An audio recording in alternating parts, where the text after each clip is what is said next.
শারীরিক ব্যায়ামের লক্ষ্যে শর্ত সাপেক্ষে কিছু সময় ইসলামে খেলাধুলা বৈধতা আছে। তবে এই খেলাকে কেন্দ্র করে কোনো প্রকারের মিথ্যাচার, জুয়া কিংবা কোনো অপরাধ সৃষ্টি হতে পারবে না। অথচ এই পৃথিবীতে কি দেখতেছি আমরা? এই পৃথিবীতে বিশ্বকাপ প্রতিযোগিতা, ফুটবল বিশ্বকাপ প্রতিযোগিতা যখনই আসে, তখন গোটা পৃথিবীর সমস্ত মুসলমান উচ্ছ্বাসে উজ্জীবিত, এতটাই মাতোয়ারা হয়ে যায় যে মনে হচ্ছে যেন তাদের কাছে এটা একটা অন্যরকম ঈদ। কি আশ্চর্য! সাধারণ পাবলিক, সাধারণ মানুষ উচ্ছ্বাস প্রকাশ করতে পারে, এক্ষেত্রে বলা না বলা সমান। কিন্তু একজন নামাজি মুসলমান, একজন দাড়ি টুপিদারি মুসলমান যখন এই খেলায় মেতে উঠে সীমাহীন মাত্রাতিরিক্ত উচ্ছ্বাসে উজ্জীবিত থাকে, তখনই প্রশ্ন দাঁড়ায়, আজকের মুসলমানের ঈমান কোথায়? যারা খেলতেছে বা যাদের সমর্থন করতেছে তারা কিন্তু মুসলিম, বিষয়টি এমনও না।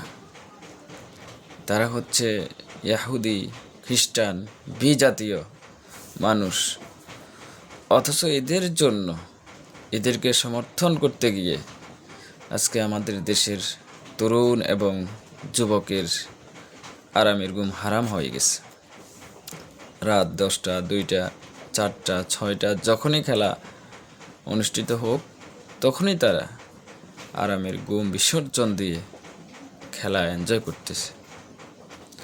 অথচ এই মানুষগুলো কোনো দিন আল্লাহর জন্য রাত জাগতে পারে নাই, ব্যর্থ। এই মানুষগুলোর মধ্যে এমনও অনেক ব্যাড লাক পারসন আছে যারা কখনোই ফজরের সালাত আদায় করতে পারে নাই। তার মানে এটা স্পষ্টত বোঝা যাচ্ছে আমাদের মুসলমানদেরকে দৃশ্যমান অদৃশ্যমান শয়তান ফুটবলে পরিণত করে ফেলছে।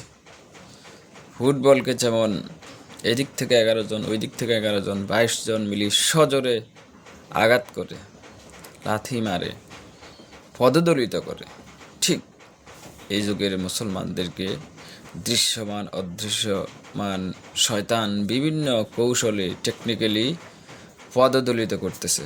ঈমান থেকে মুসলমানদেরকে অনেক দূরে সরিয়ে ফেলতেছে, যার জন্য এই মুসলমানেরা ঈমানের কথা ভুলে গিয়ে বেঈমানদের কথা মতো এই খেলার জন্য তাদের কোটি টাকার মহামূল্যবান সময় বিনিয়োগ করতেছে।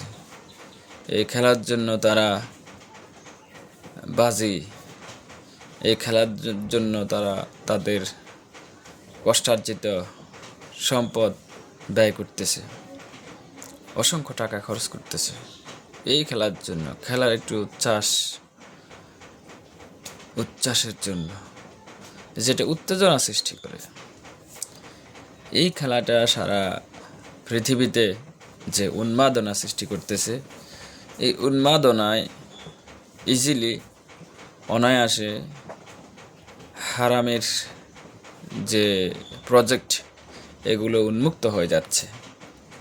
যেমন খেলাকে কেন্দ্র করে সারা পৃথিবীতে নিষিদ্ধ মদ অ্যাভেলেবেল হচ্ছে। খেলাকে কেন্দ্র করে সারা পৃথিবীতে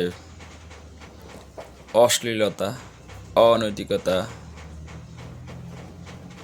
নিষিদ্ধ যে ফিজিক্যাল রিলেশনশিপ, সেটা অ্যাভেলেবেল হয়ে যাচ্ছে, বিশেষ করে স্বাগতিক দেশে এবং পার্শ্ববর্তী অঞ্চলসমূহে। এটা তো হওয়ার কথা ছিল না।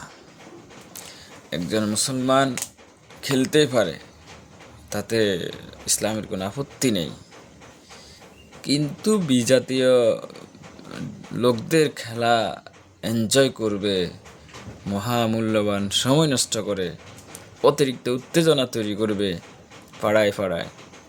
এই খেলাকে নিয়ে তারা বিভিন্ন ব্যানার, ফেস্টুন, প্লেকার্ড এগুলো নিজের টাকা দিয়ে টানিয়ে রাখবে দেশে দেশে। নিজের দেশের পতাকাকে মূল্যায়ন না করে অন্য দেশের পতাকাকে এই দেশের জমিনে তারা উড়াবে। এটা তো কোনো মানদণ্ডেই গ্রহণযোগ্য হতে পারে না।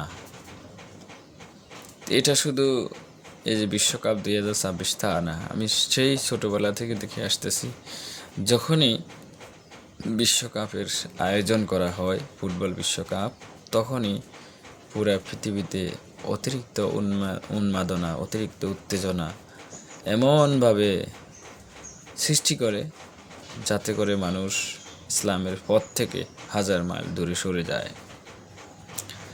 তো এখন এই ধরনের কথাগুলো যখন আবেগী মুসলমানদেরকে বলা হবে, তখন তারা বলবে খেলাধুলা তো হারাম না।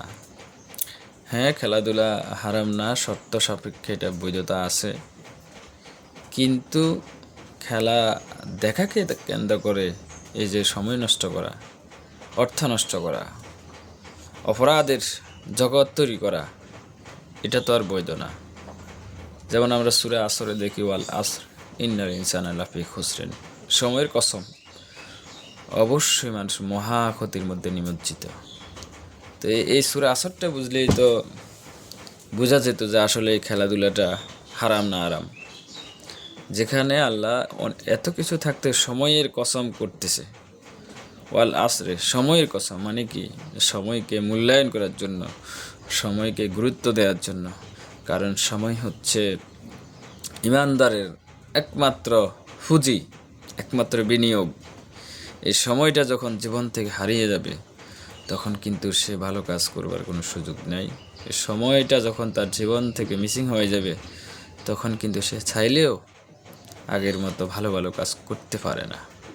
এই জন্য সময়ের কসম করা হচ্ছে, সময়কে গুরুত্ব দেওয়ার জন্য, সময়ের মূল্যায়ন করার জন্য। কারণ জীবন মানে তো সময়ের সমষ্টি, অনেকগুলো সময়ের যোগফল ইকুয়াল টু জীবন, লাইফ। তো এই জন্য সময়ের কসম। অবশ্যই নিশ্চয়ই মানুষ মহা ক্ষতির মধ্যে নিমজ্জিত, মহা ক্ষতির মধ্যে মানুষ নিমজ্জিত। মানে কি? যারা 4টি কাজ করে তারা ছাড়া সমস্ত মানুষ এই ক্ষতির মধ্যে নিমজ্জিত হয়ে আছে। 1 নম্বরে ঈমান, 2 নম্বরে আমল, 3 নম্বরে হকের পথে থাকা, 4 নম্বরে সবরের পথে থাকা। এই 4টি প্রজেক্টে ইনক্লুডেড যারা, তারা ছাড়া বাকি সকলের লাইফ ক্ষতিগ্রস্ত। যদিও সে মনে করে সফল, যদিও সে মনে করে সে অনেক ভালো আছে, কিন্তু না, আল্লাহ বলতেছেন এদের জীবন ক্ষতির মাঝেই আছে। আর এমন ক্ষতি যে ক্ষতি কোনো পূরণও করা যাবে না, অপূরণীয় ক্ষতি। তো সর্বোপরি এই খেলাকে কেন্দ্র করে যারা অতিরিক্ত উচ্ছ্বাস, উন্মাদনা, উত্তেজনা তৈরি করতেছেন সাধারণ জনগণের মাঝে, একদিন আপনাদেরকে আসামির কাঠগড়ায় দাঁড়াতেই হবে। লিখে রাখেন ডায়েরিতে, একদিন আপনাকে আসামি হতেই হবে। কারণ একটা মানুষের কারণে যদি আরও 100টা মানুষ খেলাকে কেন্দ্র করে অপরাধ জগতে পা বাড়ায়, সেক্ষেত্রে অবশ্যই সংশ্লিষ্ট সবাইকে আখিরাতে, আদালতে কাঠগড়ায় দাঁড়াতেই হবে, কোনো সন্দেহ নাই। কারণ এই নিষিদ্ধ ঘোষিত ইহুদি খ্রিস্টানদের খেলা কিছুতেই সমর্থনযোগ্য হতে পারে না।